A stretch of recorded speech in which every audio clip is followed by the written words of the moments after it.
Hello everyone, and welcome back to another video from Ants of Sydney. Today I'll be showing you some of the best Australian ant species for beginners, and without further ado, let's begin. And in number 5 we have Rotator panera, or green-headed ants. They're very nicely coloured ants with sparkling green heads.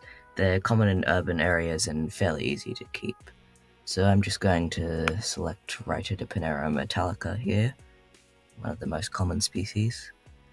So, pros, they can't climb glass or plastic, which is super helpful for beginners since you don't really need to mess around with getting like a very secure outworld lid or anything, and you won't really have to worry about escapes at all. And they're fairly fast growing, founding can be a bit slow.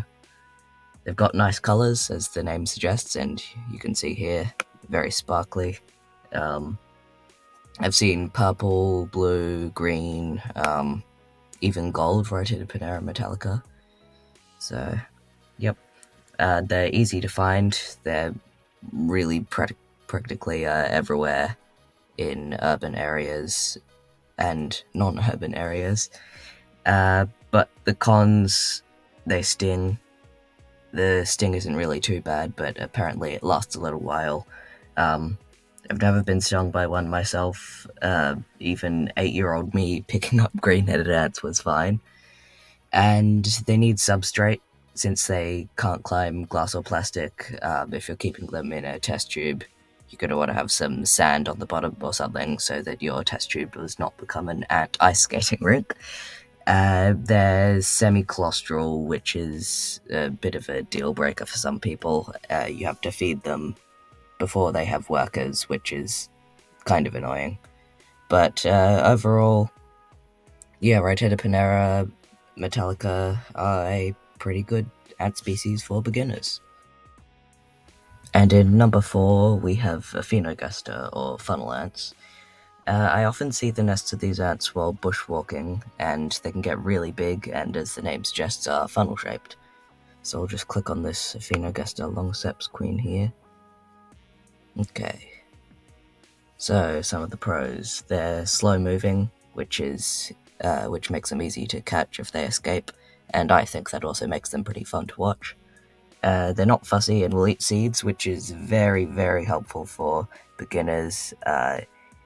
If you can feed your ants seeds, that's just a great protein source. You won't need to give them mealworms or crickets or anything like that. And you've likely got some nuts or seeds somewhere in your house. They're not aggressive at all. If you can send me a video of an Athena gaster longiceps worker biting you, I'll give you a shout out in the next video. Good luck.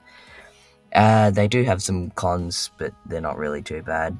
Sometimes they're hard to find since the queens fly at night, but you can use a black light and that should attract some. Yeah, so overall, Athena gaster longiceps are a pretty good ant species to keep, and I would also like to one day keep the desert funnel ants, Athena gaster barbigula. In number 3, we have Nylanderia, or native black crazy ants. Native. They're quite a common species in urban areas and very small and often raid pantries. They're quite annoying. This is Nylanderia rosé here. Okay, so pros. They found very, very, very fast, like 20 days fast. Once I caught a bunch of Nylanderia queens, and they actually got workers so fast that when I didn't check on them for 2 or 3 weeks, I came back to a test tube full of dead ants, so just be careful. They've got fast colony growth after founding. They're polygynous, so they'll tolerate multiple queens, and you will find lots. They have very big nuptial flights around October here in Sydney. They'll tolerate as many queens as you can find, really. The cons, though, they're fast-moving, which makes workers and queens hard to catch, which isn't too big of an issue, but just a minor inconvenience. And workers are small and might escape, so just make sure you've got a good lid on your outworld. Overall, Nylanderia, great ant species for beginners. I definitely recommend them if you want a fast-growing colony. And they're not too expensive. And in number 2, we have Fay Dolly, or big-headed ants, which are the first ant species I ever kept. I found my queen on, I think, the 3rd of January 2021, and the colony has around 250 workers now, so they grow fairly quickly. They're polymorphic or dimorphic, depending on the species. Polymorphic is where there's more than 2 worker castes, like majors, medias, and minors, which are just worker sizes. Most species are polygynous, so they'll tolerate multiple queens. I've never really had a multiple queen Fay Dolly colony, but something I'd like to try. And they'll eat seeds or nuts like Athena, gaster. Also helpful for beginners, but just don't do what I did and feed them on a single almond for multiple months. Yes, not too proud of that one. But as much as I do love Fay Dolly, they have some cons. They have tiny workers in some species, but yeah, really tiny, so 1 millimeter large workers, but that's not in every species. I've seen Erda Mermax that are smaller than certain larger Fay Dolly species. They're also a bit messy. They'll sort of leave mealworm husks and cricket husks all over their outworlds, which is kind of annoying, but not too bad. Yeah, definitely recommend Fay Dolly. Multiple worker castes. They're very interesting species.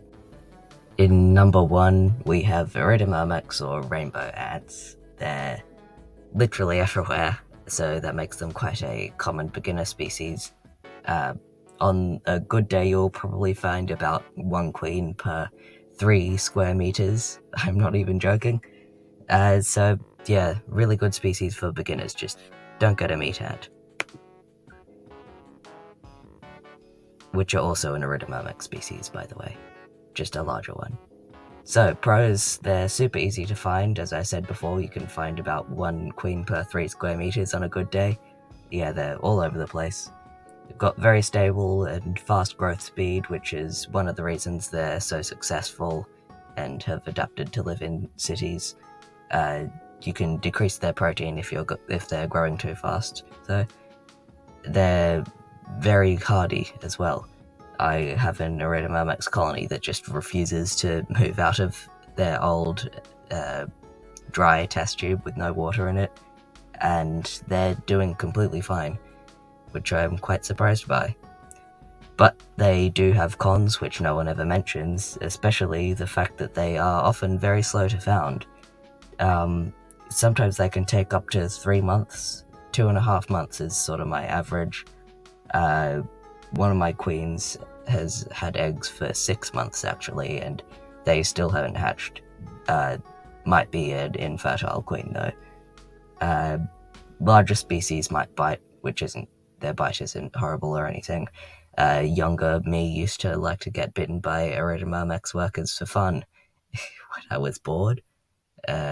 Really bored, but yes, as you can see, not a horrible bite. But yeah, Erda Mermax, great species for beginners and pretty much the most common one. But in my opinion, Fay Dolly are better. Well, thanks for watching. This was my longest video, I think, and I'm planning on doing more top 5 videos like this if this one goes well. And if you're a new ant keeper, I hope I've helped you make your decision on your first ant. Good luck!